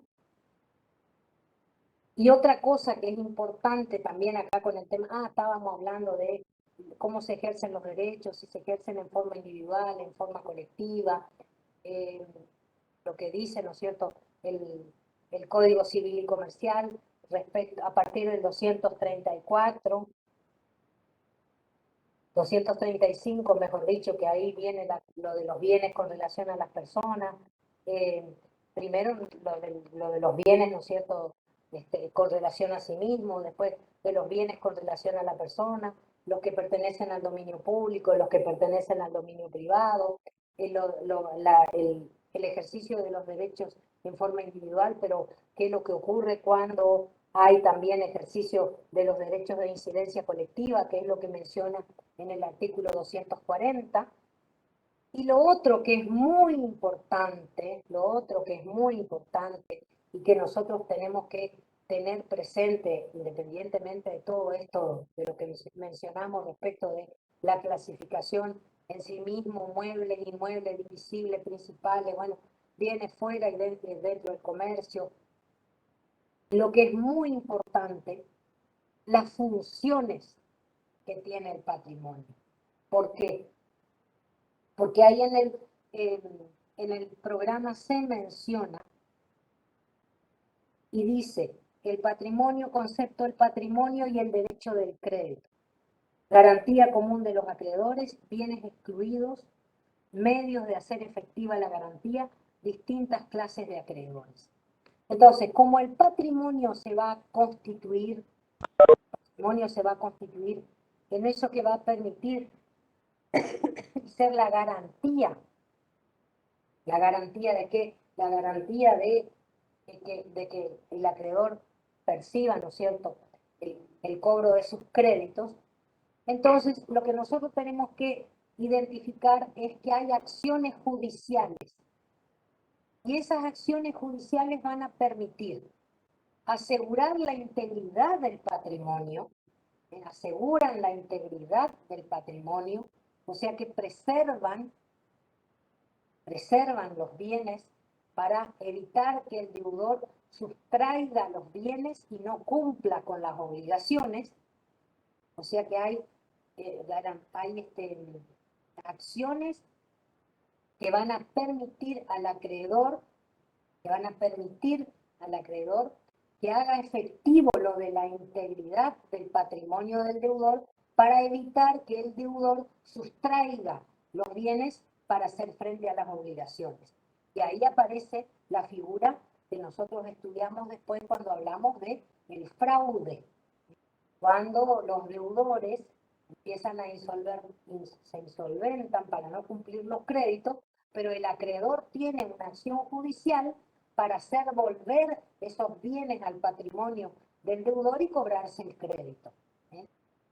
Son acciones judiciales que preservan el patrimonio. ¿Por qué? Porque el patrimonio va a constituirse en la garantía, ¿no es cierto?, para el cumplimiento de las obligaciones, la garantía que van a tener los acreedores para que el deudor, ¿no es cierto?, cumpla con sus obligaciones. Entonces, esas acciones judiciales van a ser, por ejemplo, la acción de simulación, la acción de fraude y la de subrogación, que conservan el patrimonio. Después también otras acciones judiciales, por ejemplo, tienen que ver con el concurso individual y el concurso en forma colectiva. El concurso cuando una persona tiene un mayor pasivo que el activo y entonces, bueno, ahí se inicia un proceso para el cobro de los créditos y el concurso puede llevarse adelante en forma individual o en forma colectiva. No vamos a hablar mucho de esto porque ustedes tienen después una materia específica. Más adelante en la carrera, los que estudian para contador tienen una materia específica que se llama concurso y quiebra, que es, yo no sé si es, nunca me acuerdo si es Derecho Privado 2 o Derecho Privado 3, y los que estudian para licenciados en Administración y licenciados en Economía, cuando estudien Derecho Empresarial también van a ver esto que yo estoy mencionando, que tiene que ver con esa acción judicial que de alguna manera va a permitir a través de llevar adelante un proceso, el concurso ya se trata en forma individual o colectivo y puede eventualmente llegar hasta decretarse la quiebra, ¿no es cierto?, de una persona. Después aparecen otras acciones judiciales, como por ejemplo las medidas cautelares, que tienen una función más que nada precautorias. Y ahí aparece, ¿no es cierto?, el embargo, ahí aparece la inhibición general, la inhibición de bienes, o por ejemplo en las intervenciones que se puedan hacer en las personas jurídicas. Esas son acciones que el ordenamiento jurídico le otorga a los acreedores que hacerlas valer a través de procesos judiciales, por supuesto, ¿no? Y entonces de esa manera se preserva el patrimonio del deudor.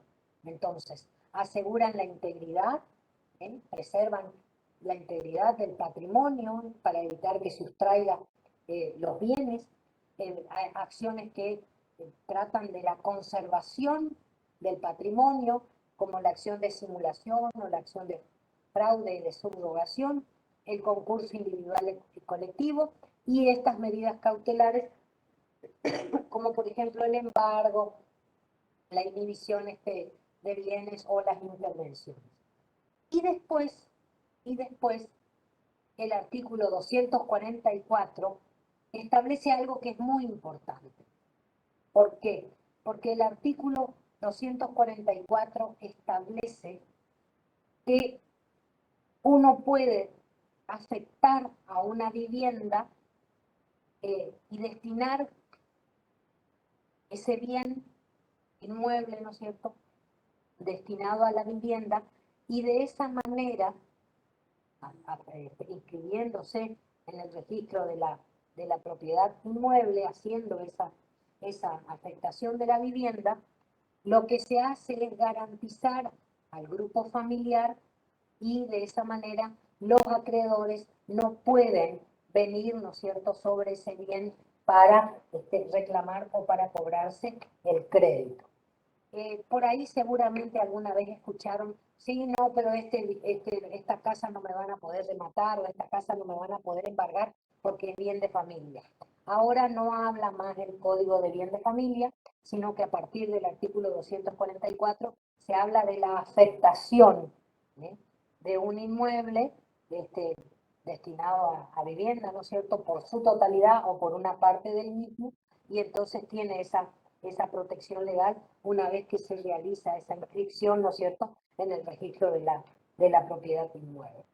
Ahí a partir del 244 lean lo de la afectación, quiénes están legitimados, todo lo que ocurre, ¿no es cierto?, a partir de quiénes son los beneficiarios, a partir de esa determinación, y también es importante acá que no solamente puede hablarse de un bien destinado a la vivienda, sino que también puede haber una afectación de un inmueble rural, también en ese caso que no exceda una unidad económica, como dice el artículo 256. No sé si me estoy olvidando de alguna cosa.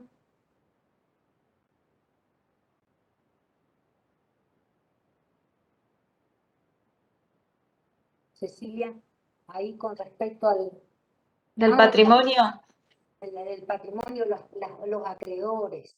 Cuando uno habla de los acreedores, nosotros tenemos que diferenciar cuáles son los acreedores que gozan y que tienen garantizado el cobro de sus créditos, por ejemplo, a través de una garantía personal. Yo contraigo una deuda y la profesora es mi garante. En ese caso, eso es una garantía personal. Esa es una garantía personal.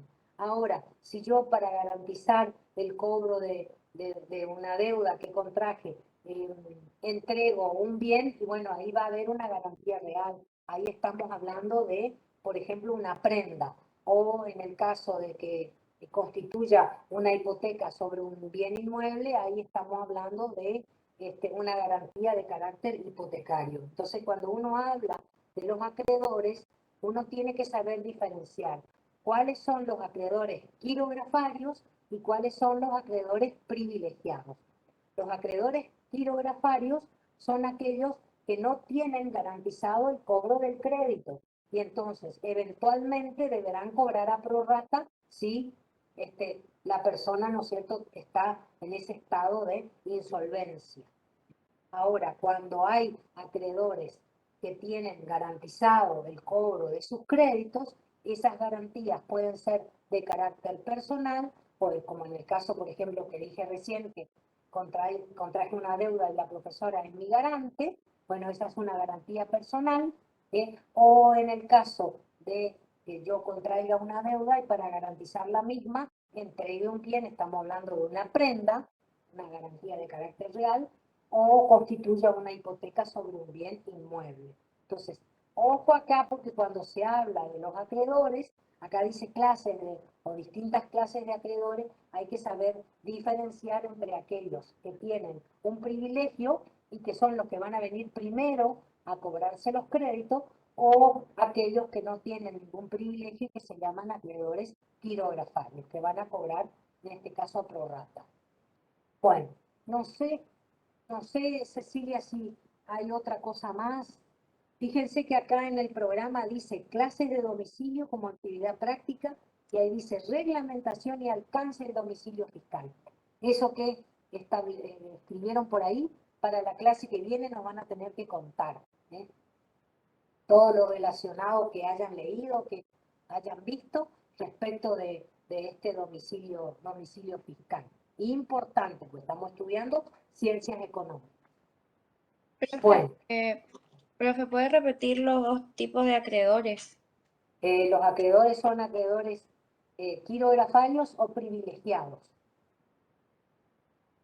Y en el caso de los privilegiados, los que tienen una garantía personal o tienen una garantía real.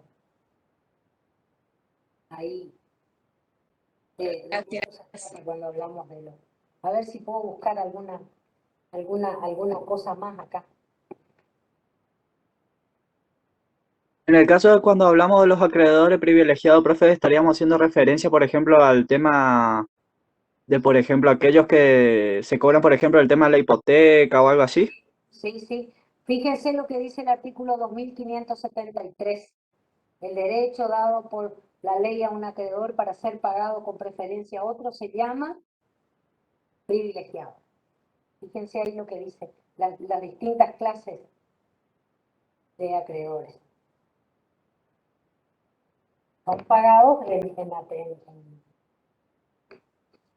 con preferencia a otro, ¿no es cierto?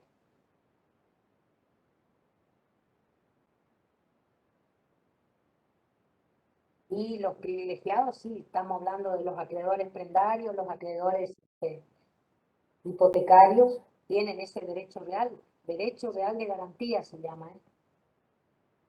Y ahí hablamos de esas situaciones.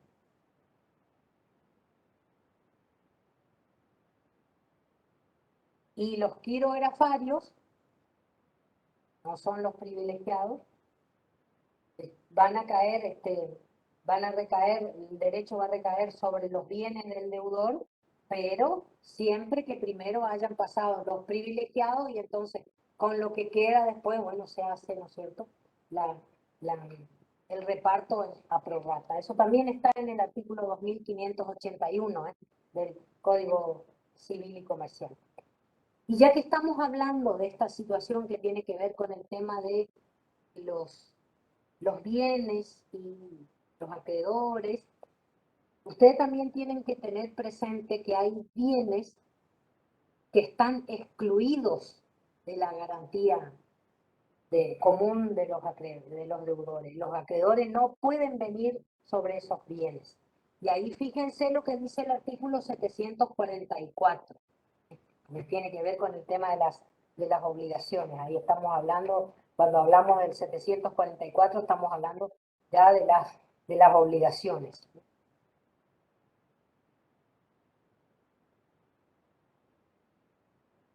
Dice, garantía común de los acreedores, bienes que constituyen la garantía, y ahí habla de los bienes presentes y futuros constituyen la garantía, bueno.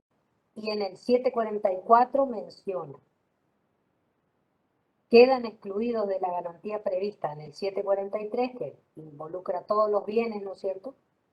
Y ahí se menciona la ropa, las muebles, todo lo que es indispensable para el deudor. Después, ¿qué más? Los instrumentos necesarios para el ejercicio de la profesión, los sepulcros afectados a su destino, después los bienes afectados a cualquier religión reconocida por el Estado. Bueno, todos esos son bienes excluidos de la garantía común. Y acá lo que tienen que tener presente, porque nosotros siempre hacemos mención a esto, es que el primero en el tiempo es mejor en el derecho. Cuando hay, ¿por qué? Porque el 745 establece la prioridad del primer embargante.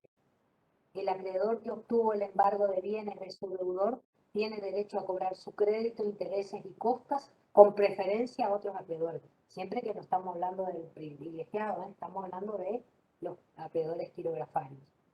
Esta prioridad solo es oponible a los acreedores quirografarios en los procesos individuales. Después, si varios acreedores embargan el mismo bien del deudor, el rango entre ellos se determina por la fecha de la traba de la medida, o sea, del primer embargo. Los embargos posteriores deben afectar únicamente el sobrante que quede después de ser pagados los créditos que hayan obtenido embargos anteriores. Esto está a partir del artículo 743, ahí cuando hablamos ya de las obligaciones, y se refiere a la garantía común de los acreedores.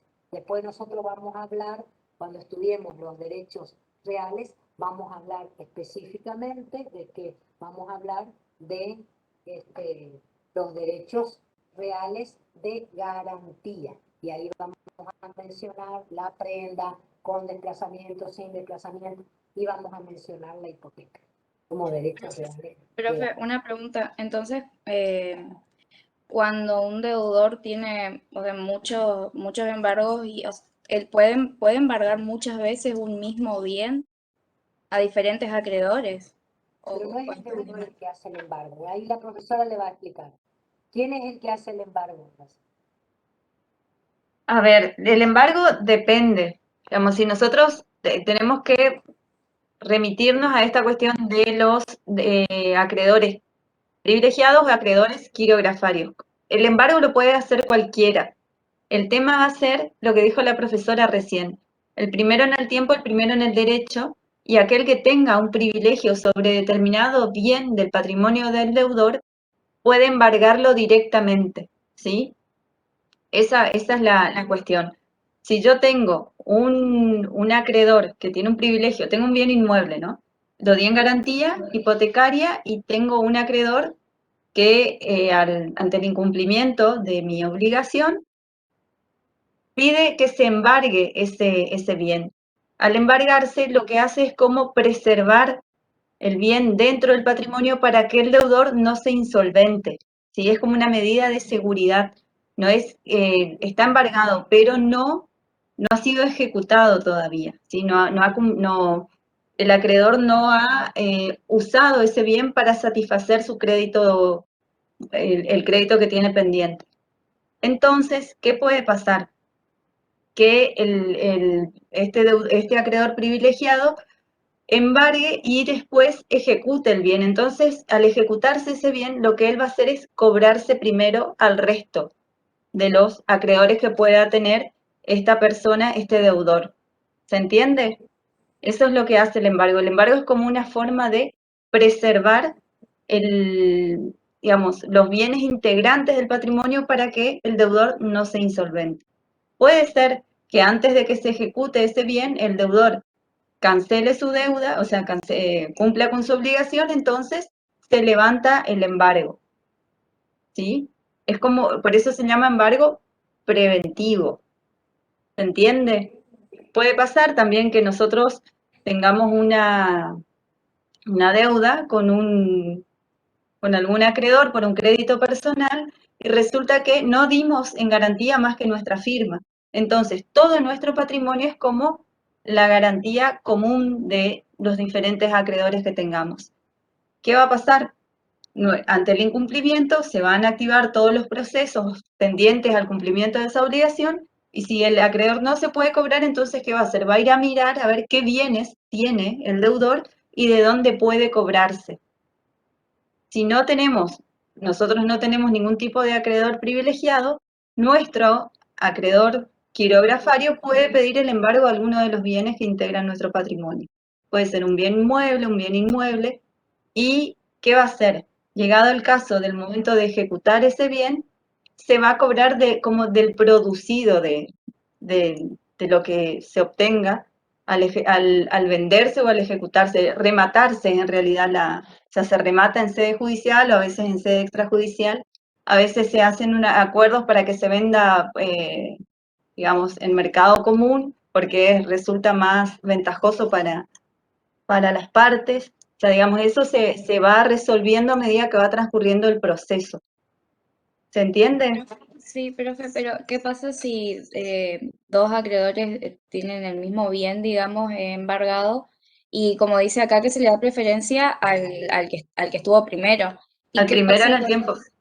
¿y qué Y pasa bueno, con el otro? Se queda supongamos sin... que tenemos un bien que da un producido, una vez ejecutado, da un producido de 10.000 pesos.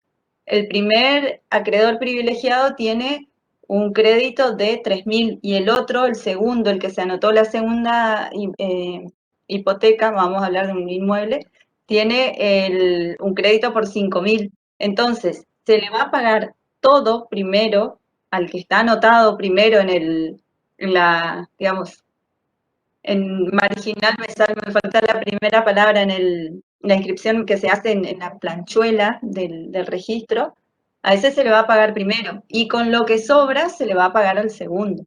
Es así, digamos, no hay otra manera de resolver, primero en el tiempo, primero en el derecho.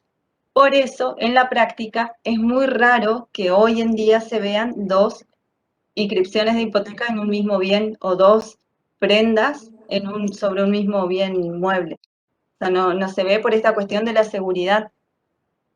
Vamos, porque por ahí el crédito del primer acreedor privilegiado es tan alto que no queda nada para el segundo. Y bueno, y ahí a la cola, digamos, si tiene otro bien, es como que va a tener que cobrarse del resto de los bienes que tenga el deudor en su patrimonio. Pero eso dependería todo de la garantía que ponga el deudor o no. Sí, Claro, pero acuérdense que para que la garantía sea, digamos, nosotros tenemos que situarnos cómo funcionan estas cuestiones. Cuando vamos a poner en garantía un bien, ese bien tiene que quedar, en el caso de la prenda, porque ya nos vamos muy adelante a los derechos reales de garantía, en el caso de la prenda, el bien queda en poder del acreedor. Entonces él, ¿qué va a hacer? Vamos a tener un solo acreedor que va a estar, el que va a ser prendario, porque él va a ser el que se queda con el bien. Ahora, cuando hablamos de una hipoteca, para poder inscribir esa garantía hipotecaria, el acreedor va a tomar ciertos recaudos, va a pedir primeramente un informe de dominio al registro de la propiedad inmueble. Y cuando tengamos ese informe de dominio, ahí va a surgir si ese bien ya está afectado por otro gravamen, que puede ser otra hipoteca, una hipoteca anterior, y lo probable es que hoy en día no está prohibido, o sea, está permitido, pero en el movimiento de los negocios actuales no va a aceptar esa garantía. Es decir, te va a asegurar primero que él pueda cobrarse su crédito, llegado el caso que este deudor que entre en mora y no cancele la obligación principal. ¿Se entiende? O sea, nosotros tenemos que situarnos digamos, en lo que pasa en la vida práctica. ¿Está? No sé si... también, Sí, profe, gracias. también es importante aclarar que puede ser que uno no tenga ningún bien, que uno no tenga un terreno, que uno no tenga un departamento, que uno no tenga un auto. ¿Eh? Y entonces, en ese caso, en la que yo compré algo y no pagué, o le firmé un pagaré, alguien me entregó plata y yo le firmé el pagaré y no estoy cumpliendo, entonces, bueno, me va a ejecutar la obligación el acreedor, y como yo no tengo ningún bien, pero yo sí trabajo en el supermercado California, soy repositora, entonces va a denunciar como bien a embargo el sueldo.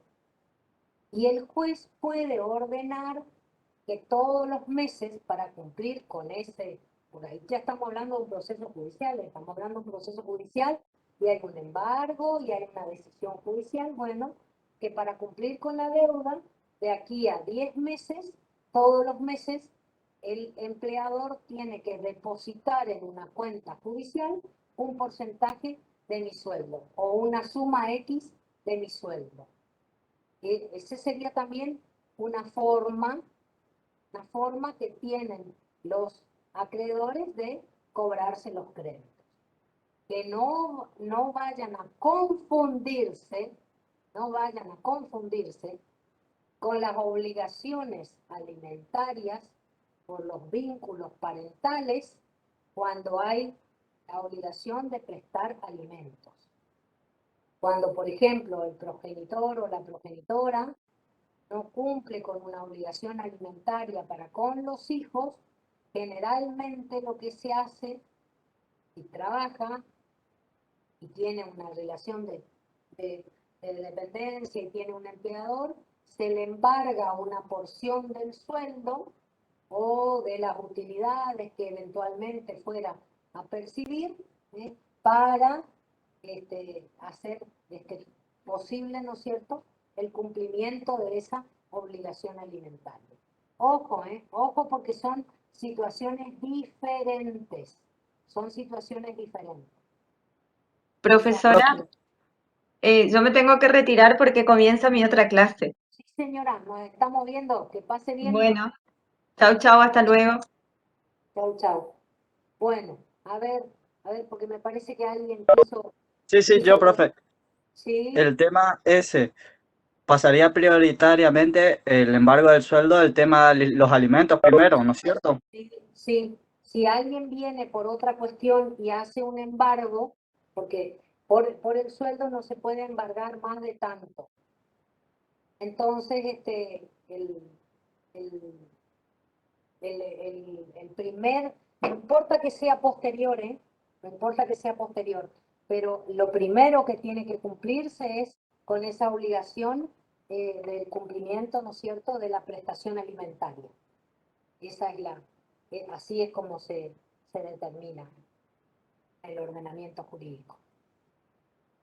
No sé si quedó claro lo que estamos explicando, yo no quiero que se confundan porque son situaciones diferentes. Nosotros estábamos hablando del patrimonio, el patrimonio constituye, ¿no es cierto?, la garantía de los acreedores, todos los bienes que integran el pasivo y el activo conforman el patrimonio. Bueno, y cuando uno contrajo una obligación, el patrimonio va a ser con lo que uno va a ir cumpliendo con esa obligación.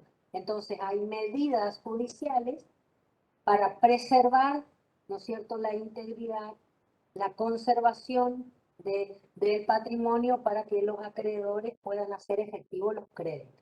Y por eso definimos y clasificamos a los acreedores y dijimos que hay acreedores que son privilegiados, y acreedores que se llaman quirografarios. Entonces, esa es lo que estábamos conversando. Después, ¿qué más conversamos acá en esta parte? Después hablamos que puede afectarse una vivienda para sustraer de alguna situación, como por ejemplo esta, que yo tenga algún inconveniente y entonces me embarguen el bien o algún bien que yo tengo. Bueno, yo para proteger a mi familia hago la afectación esa en el registro de la propiedad inmueble de la vivienda, y es como antes era lo que se llamaba el bien de familia, que es para la protección. Entonces no puede, si yo no cumplo con mis deudas, no pueden embargarme para que después salga al remate esa casa o ese departamento, porque hay una afectación de la vivienda. Si no hubiera, sí pueden los acreedores cobrarse el crédito. No es que el acreedor se queda con las cosas, no, hay un proceso a través del cual, en el caso de que hubiera una hipoteca y no se cumpla con la obligación que la hipoteca está garantizando, y bueno, en ese caso hay una ejecución hipotecaria, sale el bien al remate y con lo que sale del remate se cobra el acreedor el crédito. Lo que sobra le devuelven al deudor, o si eventualmente hay otros, como mencionó la profesora, bueno, cobrarán después. Ahora, yo, por ejemplo, no tengo ningún bien. Bueno, y en ese caso pueden embargarme una parte de mi sueldo, que se declara como bien a embargo, los haberes que yo percibo, bueno, tal cosa.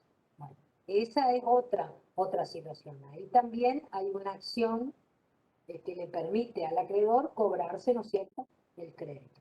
Y lo que yo mencioné es que cuando hay prestaciones alimentarias incumplidas, se recurre a el embargo de los saberes o en el caso, por ejemplo, de la recepción de dividendos, o por ejemplo, yo tengo la propiedad intelectual sobre una obra y cada 2 o 3 meses recibo X cantidad de dinero por la patente de esa obra, y bueno, los acreedores me pueden embargar eso, o en el caso de una prestación de alimentos que no estoy cumpliendo, también puede haber un embargo sobre eso, pero son situaciones diferentes.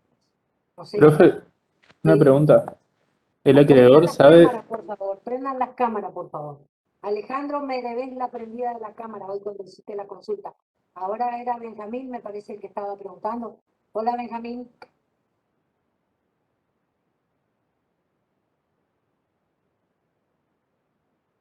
Sí, te escuchamos.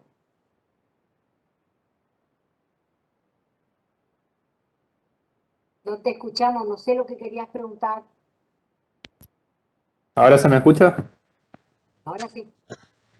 Quería saber si los acreedores saben que anteriormente a ellos no tienen preferencia.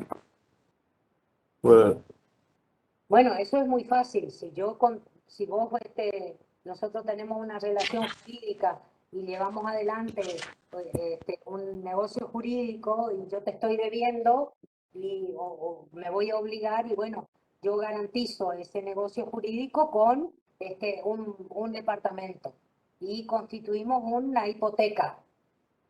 Si yo no cumplo, vos tenés derecho a ejecutar esa hipoteca y cobrarte el crédito. Yo me comprometí, pues yo te debo 20.000 pesos y hice una hipoteca sobre un bien, un departamento, una casa, por ese monto. Y yo no cumplo en el tiempo que tenía que cumplir, ¿no? Y bueno, y entonces ahí se puede ejecutar la hipoteca y vos te vas a cobrar el crédito. La casa a lo mejor vale 100.000 pesos. Me van a tener que devolver el resto, pues yo a vos solo te debía 20.000 con más las costas y los gastos del juicio. ¿Eh? Así es, así es. Ahora, en ese caso, vos sabés, el acreedor sabe, porque celebramos un negocio jurídico y hay una garantía real que es el derecho de hipoteca. ¿Cómo se hace? La hipoteca se hace a través de una escritura que se inscribe en el registro de la propiedad inmueble. Publicidad suficiente. Si alguien quiere saber si hay o no algún gravamen sobre el bien, lo único que tiene que hacer es preguntar en el registro. Se consulta y bueno, y el registro informa si en la casa de los datos, de los antecedentes y los datos dominiales, y se determina, ¿no es cierto?, a quién pertenece y que hay un gravamen de tantos pesos a favor de constituida por la escritura. Bueno, todo eso se menciona ahí en el registro. ah, claro, eso preguntaba porque por ahí alguien se endeuda por más de lo que tiene y si el acreedor no tenía forma de saber eso y después queda sin poder cobrar. Lo primero que nosotros mencionamos hoy es que qué es lo que le importa a los acreedores. A los acreedores le importa el patrimonio y entonces va a tener la posibilidad de averiguar cuáles son. A ver, si yo quiero saber cuáles son los bienes que están inscritos a nombre de una persona, me dice, sí, yo tengo una casa. Bueno, perfecto, me da la información o, por ejemplo, puede haber una situación en la que ya yo le estoy reclamando y no me paga y no hay ninguna garantía. Bueno, el juez oficia pide a través de un oficio al registro de la propiedad que informe si hay bienes inscritos a nombre de fulano de tal con toda la identificación. Y el registro informa, sí, hay bienes. ¿Tiene una hipoteca? No tiene una hipoteca, libre de gravamen. Y bueno, ahí entonces uno puede solicitar que se embargue ese bien y que salga a remate para cobrar el crédito. Así es como funciona. No, En el caso gracias. de que no tenga bienes, preguntamos al registro. Porque fíjense que tenemos el registro de la propiedad inmueble y tenemos después el registro de la propiedad automotor. Es más, hasta podemos preguntar si es, por ejemplo, una persona que es una persona que tiene una actividad agropecuaria, podemos preguntar si tiene inscrito animales con una marca y señales, para saber si tiene, por ejemplo, vacas, si tiene caballo. Bueno, ahí también habría un registro que puede informarnos, ¿cierto? Todas esas situaciones son las que facilitan la publicidad, en este caso estamos hablando de los derechos que se ejercen sobre las cosas, ¿no? Las cosas que tienen este contenido patrimonial y que tienen esa evaluación económica. Puedo averiguar en el registro de la propiedad intelectual si alguien tiene una patente inscrita a su nombre de una fórmula química, bueno, todo, o alguien, por ejemplo, que escribe libros y entonces averiguamos, porque los libros también hay a ver, vamos a mirar acá, vieron que los libros tienen, al final dice, se terminó, no, ver dónde está para que sepan.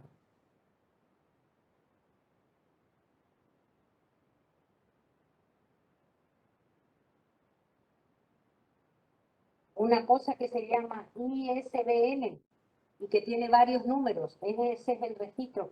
El Manual de Derecho Privado, edición actualizada de Ciudad Autónoma de Buenos Aires, está inscrito a nombre de quién, de Simari Virginia. La primera edición, la segunda edición, esa es la propiedad intelectual.